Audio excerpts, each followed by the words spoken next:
Le premier ambassadeur du gouvernement provisoire algérien, le martyr diplomate Mustapha Ferruki. Mustapha Ferruki est né dans le quartier des Anassés à Miliana, le 15 décembre 1922, au sein d'une famille ancienne et conservatrice. Son père veilla à lui inculquer l'amour du savoir en l'inscrivant à l'école coranique où il apprit la lecture, l'écriture et la mémorisation du Coran.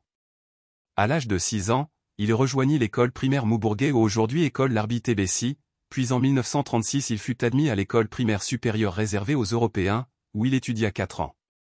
Après son succès, il rejoignit l'école Talibia à Alger où il obtint sa licence. Cette école française formait des cadres destinés à servir la politique coloniale.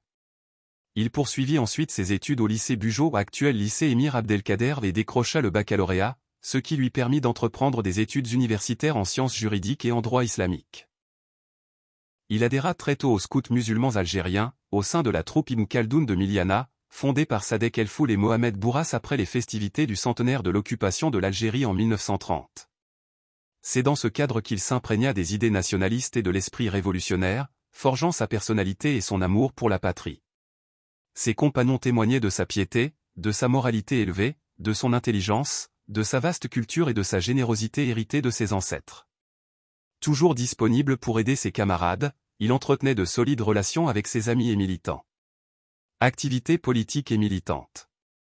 Ferruki suivait de près l'évolution de la situation en Algérie et s'intéressait aux affaires politiques. Élève de l'école Talibia, il fut influencé par le militant Hussein Asla, qui assurait l'orientation politique des étudiants sur instruction du Parti du peuple algérien, PPA. En 1942, il rejoignit le PPA et adhéra à son programme, fortement marqué aussi par la figure de Mohamed Bourras, son compatriote et fondateur des scouts musulmans algériens. Le parti lui confia plusieurs tâches, alors qu'il n'était encore qu'étudiant, notamment la rédaction de tracts et d'articles en arabe et en français, grâce à sa double culture. Témoin des bouleversements de la période d'avant et d'après la Seconde Guerre mondiale, ses discours dans les réunions et rassemblements reflétaient sa prise de conscience politique, notamment lorsqu'il évoquait les massacres du 8 mai 1945, qui lui firent comprendre que seule la lutte armée permettrait de libérer l'Algérie. En 1948, il fut élu député au Conseil algérien avec un large succès, 11 425 voix sur 19 471 votants de la région de Miliana.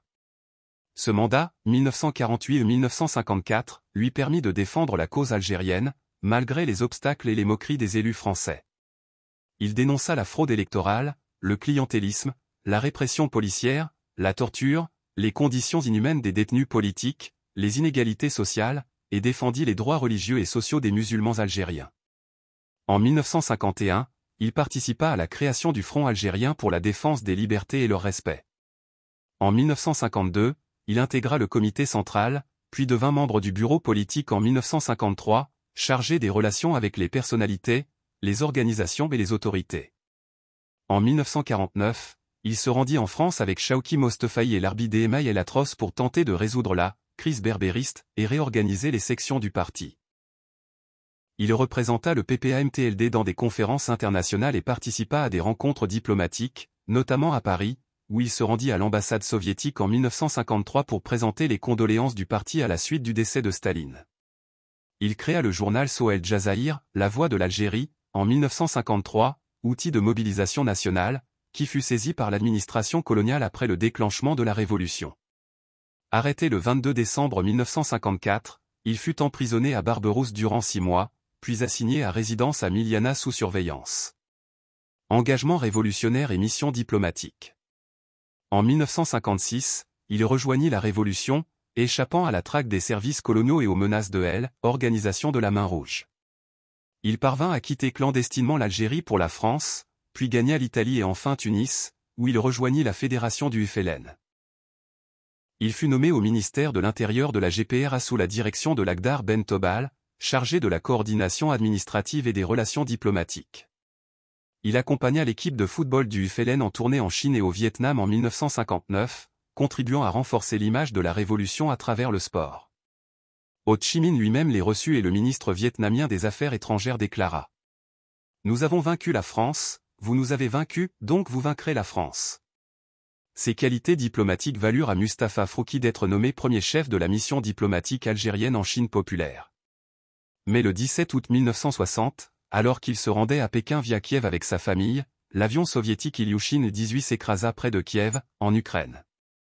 Il périt avec son épouse et ses 3 enfants, à l'exception de sa fille aînée âgée de 8 ans, seule survivante. Après l'indépendance, ses restes furent rapatriés et inhumés au cimetière d'El Alia. Hommage et mémoire.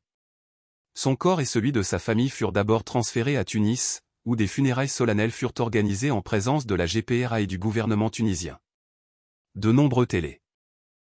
Abdelhamid Meri, alors ministre de la Culture et des Affaires sociales, prononça son oraison funèbre, et le poète Moufdi Zakaria composa un poème émouvant en sa mémoire. Quel faucon s'est éteint dans le ciel? Quelle étoile s'est consumée au firmament? Vers les sphères célestes avez-vous envoyé Mustapha? Ou vers Pékin l'avez-vous dépêché? Ainsi s'acheva la vie d'un militant nationaliste, d'un orateur passionné, d'un journaliste engagé, d'un diplomate habile et d'un patriote sincère, qui consacra sa jeunesse et sa vie entière à l'indépendance et à la dignité de l'Algérie.